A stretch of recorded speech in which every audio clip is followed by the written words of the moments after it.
మనం మన ధర్మాన్ని ఆచరించాలి. అయితే మీ అందరికి జడలు వేసుకోవడం వచ్చు కదా, ఎంతమంది వేసుకున్నారు చెప్పండి, వేలతో లెక్క వేయచ్చు. పూజకు వచ్చేటప్పుడు కొంచెం పద్ధతిగా రావాలన్నమాట. పంచమాంగళ్యాలు ఉంటాయి అనమాట ఆడవారికి.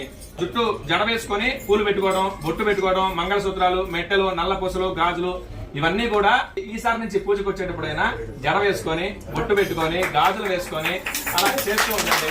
ఎందుకంటే మన ధర్మాన్ని మనం కాపాడాలి. ఇప్పుడు మీ పిల్లలకు చెప్పాలనుకోండి, మీరేం చెప్తారు? ఇప్పుడు చెప్పబోయేది ఏంటంటే, మీ పిల్లలకి ఇప్పటి నుంచే సంస్కృతి సాంప్రదాయాలు నేర్పండి. ఇప్పటి నుంచి నేర్పకపోతే తర్వాత వాళ్ళు అలవాటు పడరు. ఇప్పుడు నేను కొన్ని పూజలు చేయడానికి వెళ్ళినప్పుడు వీళ్ళు పెద్దవాళ్ళు ఇక్కడ పూజ చేస్తూ ఉంటారు, పిల్లలు ఏమో బెడ్రూమ్ లోకి వెళ్ళి ఫోన్ నొక్కుంటున్నారు, టీవీ చూస్తూనే ఉంటారు. వాడి నుంచి పూజ దగ్గర కూర్చోమంటే కూర్చోడు. చిన్నప్పటి నుంచే ప్రయత్నపూర్వకంగా వాళ్ళతోటి స్తోత్రాలు గాని, శ్లోకాలు గాని, అసలు గుడి అంటే ఏంటి, పూజలు అంటే ఏంటి మనం తెలుసుకొని వాళ్ళకి తెలియజెప్పాలన్నమాట. అలా చేస్తే వాళ్ళు సంస్కారవంతులు అవుతారు. చదువు 30% ఉన్నా మిగతా 70% సంస్కారం ఉండాలి. ఆ